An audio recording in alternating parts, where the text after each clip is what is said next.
Aí, rapaziada, tudo certo? Boa noite. Como é que vocês estão, minhas coisinhas de Jesus? Vamos lá então com mais um vídeo aí. Hoje a gente vai fazer uma revisão do começo da matéria, tá? Ontem nós falamos um pouco das leis de Newton, falamos um pouco de cinemática dentro das leis de Newton, e hoje a gente faz aí uma revisão com relação ao começo da matéria. Então vamos lá. Introdução ao estudo da física. Vamos falar um pouquinho aqui de ciência natural, que é o que a gente está estudando na realidade, né? É um dos ramos da ciência natural. Tá ali, ó, ciência natural é o conjunto de conhecimentos usados para explicar fenômenos que ocorrem na natureza. Então, beleza, ali tem algumas figurinhas, depois vocês leiam com bastante atenção, tem tudo a ver com o que a gente viu ontem. E aí estão os ramos da ciência da natureza, ó. A química, a biologia, e a gente está na física. Aborda os aspectos mais simples e fundamentais da natureza, como o movimento, as forças, a energia, o calor, a luz, o som, etc. Então, de uma maneira bem simples essa daí. Vocês já estudaram a teoria de conjuntos, né? Então vocês já sabem que aqui você tem, por exemplo, a intersecção entre três conjuntos, que seria a física, a química e a biologia, forma ciência natural. E aqui a gente tem alguns subconjuntos desses conjuntos interseccionados. Seria aqui biofísica, físico-química, bioquímica. Você já deve ter ouvido falar nesses nomes aqui, eu imagino. Certo, rapaziada? Vamos seguir. Aqui temos ramos da física. Ali está a mecânica, aborda os fenômenos ligados ao movimento, ao equilíbrio dos corpos. Nós estamos trabalhando isso aqui na realidade, né? Falamos um pouquinho também de eletricidade, que é estudo dos fenômenos elétricos. Ondulatória, que a gente não viu ainda, mas só vimos a introdução. Aborda os fenômenos relacionados à vibração de uma corda e o som. Termodinâmica, estudo dos fenômenos térmicos. Relatividade, estudo do movimento dos corpos em altíssimas velocidades. Física quântica, estuda os fundamentos físicos relacionados ao mundo com o mundo atômico, e óptica é dedicada aos estudos dos fenômenos relacionados com a luz. Certo, rapaziada? Vamos lá então. Ó. Grandezas: tempo, comprimento, velocidade, aceleração, massa, força e energia. Mas o que é grandeza? Grandeza é o que eu posso medir. Se eu conseguir medir, é uma grandeza. E aí a gente tem as grandezas fundamentais e as grandezas derivadas. Então ali a gente tem algumas grandezas. Ó. A primeira figura ali a gente pode estar medindo força, não pode? Aquele princípio da inércia que o professor comentou com vocês, aqui nessa região aqui, a gente pode estar falando de força, de inércia. Aqui a gente também pode estar falando de uma força, ó, força de atrito, a ação e a reação, por isso que o cara não escorrega. E aqui a gente pode estar falando de lançamento de projétil, de massa, de uma série de coisas. Certo? Outras grandezas: temperatura, calor, pressão, volume, trabalho. Podemos relacionar temperatura, calor com essa geladeira, podemos relacionar pressão com o rompimento dessas placas aqui, ó, se vocês perceberem bem. Também tem a ver com a dilatação, que seria uma outra grandeza física que não está presente aqui no enunciado. Mas existem várias grandezas, certo? Tem mais aqui, ó, frequência, período, comprimento de onda, velocidade e amplitude. Então, aqui a gente pode estar trabalhando com o conceito de ondulatória, por exemplo, movimento harmônico, movimento circular. A gente também pode estar falando de movimentos harmônicos amortecidos aqui. Podemos estar falando de frequência, ondas eletromagnéticas, comprimento de onda aqui. E a gente pode estar falando também de comprimento de onda, só que no caso de uma onda mecânica, certo? Ah, professor, mas eu preciso saber de tudo isso? Não, você tem que saber as áreas da física, que cada uma faz essa parte inicial. Não precisa saber de todos os conceitos de tudo, porque você não é professor de física, certo? Mais algumas aqui, ó, velocidade de propagação da luz, índice de refração. Olha só que bacaninha esse negócio aqui, olha só. Parece que o lápis está quebrado, ó, mas o que acontece? Quando a luz passa, ela muda a velocidade e ela acaba dando esse efeito aqui, certo? E seria o índice de refração, né? E aqui seria, por exemplo, o estudo de espelhos, que você também tem relação com uma velocidade de propagação da luz, tem relação com a luz, enfim. Outras grandezas: corrente elétrica, potência, carga elétrica, tensão, resistência, energia elétrica.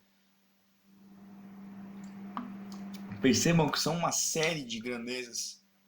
Aí tem as figurinhas aqui, né? Por exemplo, um raio aqui. A gente pode estar falando de corrente elétrica, de potencial, diferença de potencial. Aqui a gente pode estar falando de um processo de eletrização, que também tem a ver com carga elétrica. A gente pode estar falando de tensão, pode estar falando de energia elétrica, corrente elétrica, enfim. Todas essas grandezas.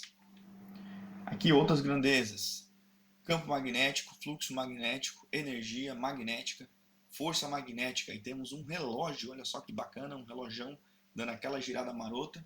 Então aqui a gente tem esses exemplos, né? E por exemplo está representando o campo magnético, que não tem luz, tá, a princípio. Isso daqui a gente também pode estar pensando em aquelas tampas que a mamãe e o papai têm, as bolsas também, que tem ponteiras magnéticas. Aqui nesse caso você tem uma estrutura magnética na ponta e aqui você tem substância ferromagnética, então você faz o detalhe da unha através do campo magnético. Então as meninas, meninos, casos omissos, sei lá, pode se divertir pintando a unha. Valeu? Agora, nanotecnologia. Falamos muito disso, muito, mas vamos retomar esse assunto. Nanotecnologia tá ali, ó, é o estudo de itens bem pequenos, na escala nanométrica, de 1 para 1 bilhão, que são utilizadas para a construção de componentes inteligentes de alta tecnologia. Então, lembram daquela tabela esperta que o professor passou para vocês? Então, na aula passada, aquela tabela ali vai mostrar várias unidades de conversão. Tem que dar uma estudada naquele negócio também. E ali dentro você vai ter a nano, que seria 10 na menos 9 metros. E aqui são as aplicações da nanotecnologia, ó, dessalinização da água, que é você tirar o sal da água, no espaço, toxicologia, medicina, alimentação, computação, mecatrônica, entre muitos outros estudos. É um negócio bem bacana, beleza? Como funciona? Durante a escovação, os cristais em escala nano adicionados à pasta aderem aos dentes e ajudam na reposição do esmalte. Então ali seria uma aplicação da nanotecnologia. São partículas na escala nanométrica, sabe aquela pasta de dente brilhosa, que tem aqueles grânulos? Então, tem menores ainda, eles estão na escala nano, eles vão fixar no seu dente, vão repor o esmalte. Muito bacana. Ali um outro brinquedinho. Como funciona? Durante a fabricação de algumas das matérias-primas dos brinquedos, como plástico ou borracha, adicionam-se nanopartículas de argila para melhorar a ductibilidade do material. E aqui as roupichas, ó. Como funciona? As nanopartículas são adicionadas nas fibras durante a fabricação do tecido. Elas podem se tornar bacteriostáticos, que repelentes a insetos ou impermeáveis. Então eu posso botar nanopartículas que puxa a bactéria, arrebenta com a bactéria, pode repelir um inseto, soltar um odor, sei lá o que, dá para fazer um monte de coisa, o bagulho é muito massa. Certo?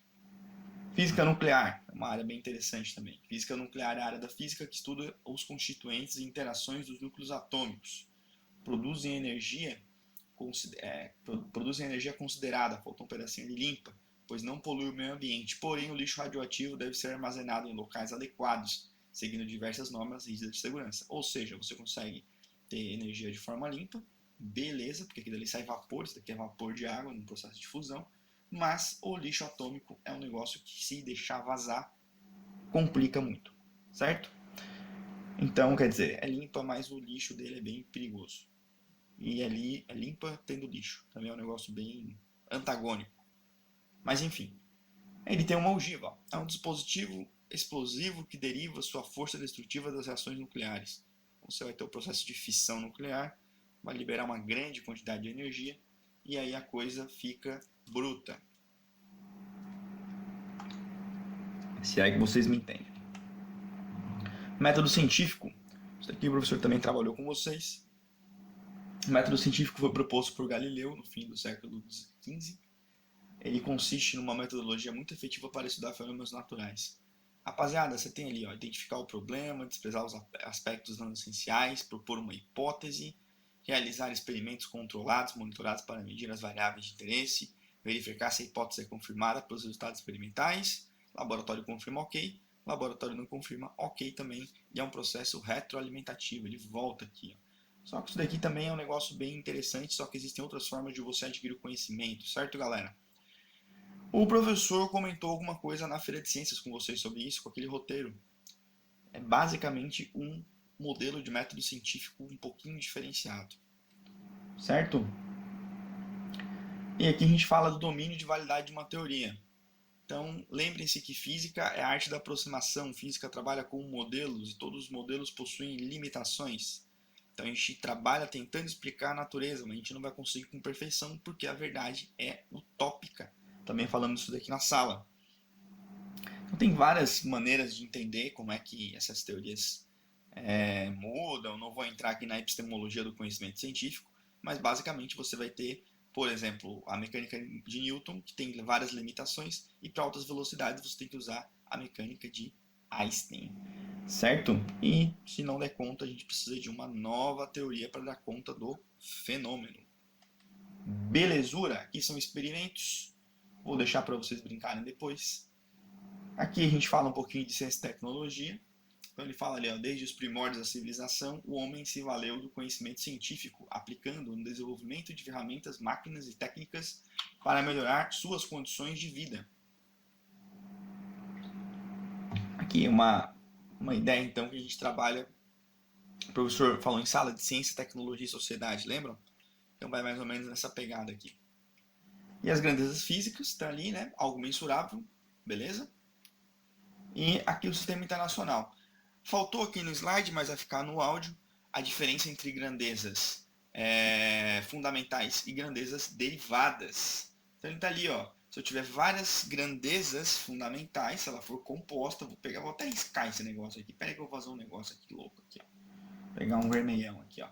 Olha só, sendo composta. Se o negócio for composto, rapaziada, vai ser grandeza fundamental. E se for só um conjunto de unidades, aí vai ser, a gente não tem uma explicação muito do que é, a gente fala que é uma grandeza fundamental, certo? Então olha só, aqui seriam fundamentais, grandezas fundamentais, e aqui seriam grandezas derivadas. Belezura? Aqui é a hora que o professor tirou, vai ficar disponível para vocês. Muitíssimo obrigado pela atenção e tenham todos uma boa noite.